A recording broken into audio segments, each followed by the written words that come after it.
আসসালামু আলাইকুম। আশা করি সকলেই ভালো আছেন। সুপ্রিয় চাকরিপ্রত্যাশী ভাই বোনেরা, আজকে নতুন একটা নিয়োগ সার্কুলার প্রকাশ করা হয়েছে, যেটা হচ্ছে বাংলাদেশ পল্লী উন্নয়ন বোর্ডে নিয়োগ সার্কুলার প্রকাশ করা হয়েছে। এটাতে কিন্তু বাংলাদেশের সকল জেলার প্রার্থীরা আবেদন করতে পারবেন। ছেলে হোক মেয়ে হোক সকলেই আবেদনটা করতে পারবেন।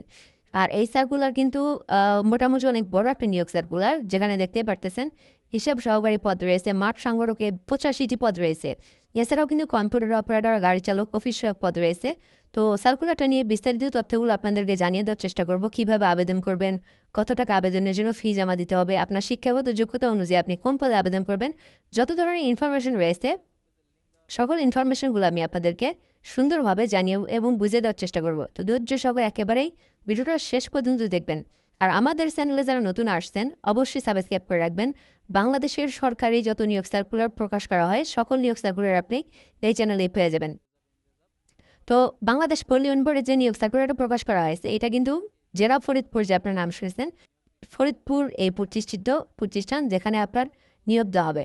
আর এটা কিন্তু বাংলাদেশের সকল জেলার, ফরিদপুর বলতে এই না যে শুধুমাত্র ফরিদপুর জেলার, অর্থাৎ এটা বাংলাদেশের সকল জেলার নিয়োগ সার্কুলার। আর এটা কিন্তু বাংলাদেশ পল্লী উন্নয়ন বোর্ডের নিয়োগ সার্কুলার।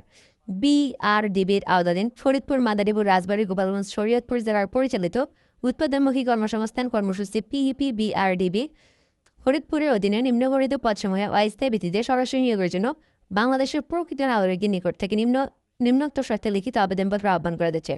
অর্থাৎ এই যে বাংলাদেশ পল্লী উন্নয়ন বোর্ডের পিবির যে কর্মসূচিটা, সেটা হচ্ছে এই জেলাগুলো পরিচালিত হয়। আর এটা কিন্তু বলা হয়েছে এখানে সরাসরি নিয়োগের জন্য বাংলাদেশের প্রকৃত যে কোনো নাগরিক সকল জেলার জন্য 64 জেলার প্রার্থীরা আবেদন করতে পারবে। লিখিত আবেদনের জন্য আহ্বান করা যাচ্ছে। তো মূলত এগুলো ছিল বেসিক বিষয়। তো 1 নম্বর পদের নাম হয়েছে হিসাব সহকারী। 1 নম্বর পদের নাম হিসাব সহকারী, যেখানে মোট 5টি পদ রয়েছে 13 গ্রেডের। তো হিসাব সহকারী পদে যারা আবেদন করতে চান তাদের শিক্ষাগত যোগ্যতা প্রয়োজন দ্বিতীয় বিভাগ সহ বিকম পাস অথবা সমমানের জিপিএ। অর্থাৎ যারা বিকম পাস করেছেন তারা কিন্তু আবেদন করতে পারবেন। আর আবেদনের জন্য শিক্ষাগত যোগ্যতার পাশাপাশি কম্পিউটার সম্পর্কে বেসিক দক্ষতাগুলো জানা থাকতে হবে। যেমন ওয়ার্ড, এক্সেল সম্পর্কে আপনার বেসিক ধারণাগুলো জানা থাকলে আবেদন করতে পারবেন। তো এরপরে রয়েছে মাঠ সংগঠক, যেখানে 85টি পদ রয়েছে। তো দেখতে পারতেছেন বিশাল বড় পদের সংখ্যা, 85টি পদ রয়েছে এখানে। শুধুমাত্র অনার্স পাস অথবা ডিগ্রি পাস আবেদন করতে পারবেন। মাঠ সংগঠক পদ আবেদন করতে চাইলে স্নাতক ডিগ্রি অর্থাৎ অনার্স পাস আবেদন করতে পারবেন। শুধুমাত্র ডিগ্রি পাস করলে আবেদন করতে পারবেন। আলাদা কোনো অভিজ্ঞতা বা কোনো কিছুরই প্রয়োজন নেই। আপনার এই শিক্ষাগত যোগ্যতা থাকলে আপনি মাঠ সংগঠকে আবেদন করতে পারবেন। এছাড়াও নিম্নমান সহকারী কাম মুদ্রাকরী রয়েছে। এখানে মোট 60টি পদ রয়েছে এইচএসসি পাশে। যারা আবেদন করতে যাচ্ছেন শুধুমাত্র এইচএসসি পাস করছেন এবং কম্পিউটার সম্পর্কে বেশি দক্ষতা জানা রয়েছে, নিম্নমান সহকারী কাম মুদ্রাকরী এলডিএতে আবেদন করতে পারবেন। 7টি পদ রয়েছে। এছাড়াও গাড়ি চালক রয়েছে, যেখানে 2টি পদ রয়েছে। বৈধ ড্রাইভিং লাইসেন্স থাকলে আপনি আবেদন করতে পারবেন। গাড়ি চালক পদে আবেদন করতে শুধুমাত্র 8ম শ্রেণী এবং বৈধ ড্রাইভিং লাইসেন্স থাকলে আবেদন করতে পারবেন। এছাড়া অফিস সহায়ক নিয়োগ দেওয়া হবে, যেখানে 10টি পদ রয়েছে 8ম শ্রেণীর পাশে। তো যারা 8ম শ্রেণীর পাশে সরকারি চাকরি আবেদন খুঁজে থাকেন, অনায়াসে আপনারা এই অফিস সহায়ক আবেদন করতে পারবেন। এছাড়াও ক্লিনার রয়েছে, যেখানে শুধু 8ম শ্রেণীতে আবেদন করতে পারবেন। তো আপনার শিক্ষাগত যোগ্যতা অনুযায়ী আপনি যে পদে ইচ্ছা সেই পদে আপনি আবেদন করতে পারেন। তো আবেদনের জন্য এটা কিন্তু আপনার কর্মসূচি অনুযায়ী, এটা কিন্তু আপনার রাজস্ব বাজেটভুক্ত নয়। তো এটা আপনার বেসরকারি বাজেটভুক্তই, বাট সরকার থেকে আপনার পরিচালিত। হ্যাঁ, এরপর রয়েছে এখানে প্রতিষ্ঠানের নিয়ম অনুযায়ী যে সকল বেতন ভাতা কর্মসূচি নিজস্ব সম্পূর্ণ আয় প্রদান করা হবে। বেতন ভাতা এবং বার্ষিক বেতন বৃদ্ধি সহ অন্যান্য সকল সুযোগ সুবিধা রয়েছে। অর্থাৎ প্রতিষ্ঠানের নিয়ম অনুযায়ী যত ধরনের সুযোগ সুবিধা রয়েছে সকল সুযোগ সুবিধা আপনি পাবেন। এছাড়াও বেতন ভাতা, বার্ষিক বেতন বৃদ্ধি সহ সকল কিছু পাবেন। অনেকেই বলতে পারেন এটা কি স্থায়ী কতদিন বা ইত্যাদি। তো দেখেন, এগুলো যতদিন প্রতিষ্ঠান আছে বা আপনি যতদিন ইচ্ছা আপনি কিন্তু এগুলো করতে পারবেন। এগুলো আপনার এই না যে আপনার মানে আপনার অল্প দিনের জন্য এমনটা না, কিন্তু এগুলো আপনার কিন্তু শুধুমাত্র নামমাত্র অস্থায়ী, বাট এটা কিন্তু আপনার সরকার থেকে পরিচালিত, সরকার থেকে কিন্তু সব কিছু ঠিক আছে। তো আপনারা এই জবগুলোও কিন্তু করতে পারেন। মানে এটা কিন্তু আপনার শুধুমাত্র রাজস্ব খাত না, তাছাড়াও সব কিছুই সরকারি। এরপর রয়েছে মাঠ সংগঠক পদের ক্ষেত্রে নির্বাচিত প্রার্থীদের ইউনিয়ন পর্যায়ে অবস্থান করে কাজ করার মন মানসিকতা থাকতে হবে এবং এলাকার দরিদ্র জনগোষ্ঠী বিশেষ করে বিত্তহীনদের জীবনযাত্রা মান উন্নয়নে কাজ করতে হবে। তো এই ছিল মূলত বেসিক বিষয়। তো এরপরে বলা হয়েছে আবেদন কীভাবে করবেন, আবেদনের প্রসেসটা কী। তো এটা কিন্তু অনলাইনের মাধ্যমে আবেদন না, অফলাইনে আবেদন। এখানে বলা হয়েছে প্রার্থীর নাম, পিতামাতার নাম, তারপর হচ্ছে জাতীয় পরিচয়পত্রের যে নম্বরটা আছে ওই নম্বরটা, এক কথা জাতীয় পরিচয়পত্রের ফটোকপিটা, স্থায়ী ঠিকানা, বর্তমান ঠিকানা, জন্ম তারিখ, জাতীয়তা, বয়স, খ্রিস্টাব্দ, শিক্ষাগত যোগ্যতা, অভিজ্ঞতা যদি থাকে এবং MIC এর পিওর ব্যাংক ড্রাফট নম্বর সহ ব্যাংকের নাম, মোবাইল নম্বর ইত্যাদি, নির্বাহী পরিচালক উৎপাদনমুখী কর্মসংস্থান কর্মসূচি পিপি সদর দপ্তর ফরিদপুর বরাবর আবেদন করতে হবে। অর্থাৎ এখানে যে ডকুমেন্টগুলোর নাম বললাম, যে ইনফরমেশনগুলো রয়েছে, এই তথ্য যেগুলো, যেমন এখানে আপনার প্রথমে একটা জীবন বৃত্তান্ত আপনাকে লিখতে হবে। এই যে ফরিদপুর জেলা সদর ফরিদপুর বরাবর আপনাকে একটা কী করতে হবে, একটা জীবন বৃত্তান্ত আপনাকে তৈরি করতে হবে। এর পাশাপাশি এখানে যে ডকুমেন্টগুলো রয়েছে এই কাগজগুলো সংগ্রহ করে এক জায়গায় করতে হবে।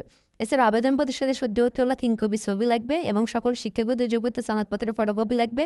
কম্পিউটার জ্ঞান সংক্রান্ত সনদপত্রের ফটোকপি যদি থাকে, এটা আপনারা অপশনাল, যদি থাকে দিয়ে দিলেন, না থাকলে নাই।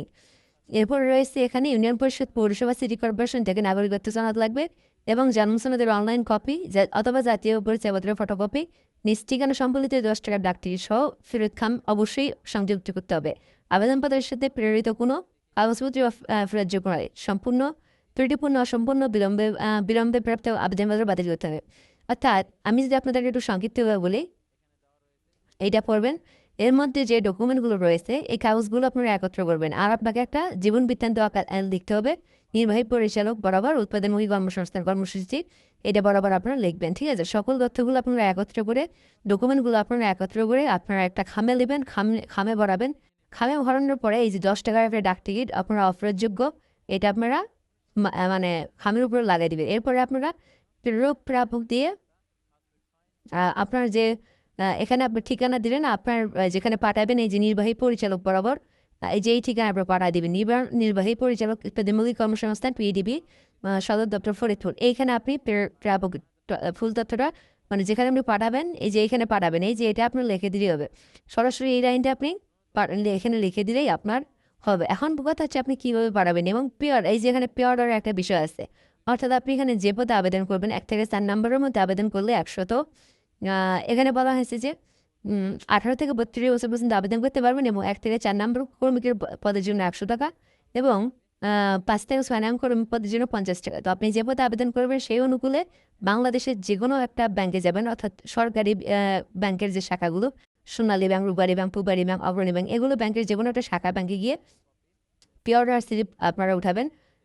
এই টাকাটা দিলে আপনাদেরকে দিয়ে দিবে, চেক দিয়ে দিবে। এই সকল কাগজপত্রের সাথে এই পিওরটা আপনারা অ্যাড করে দিয়ে একটা খামের মধ্যে দিয়ে আপনারা একটা সিল মারা দিবেন 10 টাকার, এই যে ডাক টিকিট নিয়ে আপনারা কী করবেন, আপনারা কুরিয়ারের মাধ্যমে হোক, ডাক যোগাযোগের মাধ্যমে হোক, আপনি যে কোনোভাবে হোক না কেন, এই যে এই ঠিকানা আপনাকে পাঠা দিতে হবে।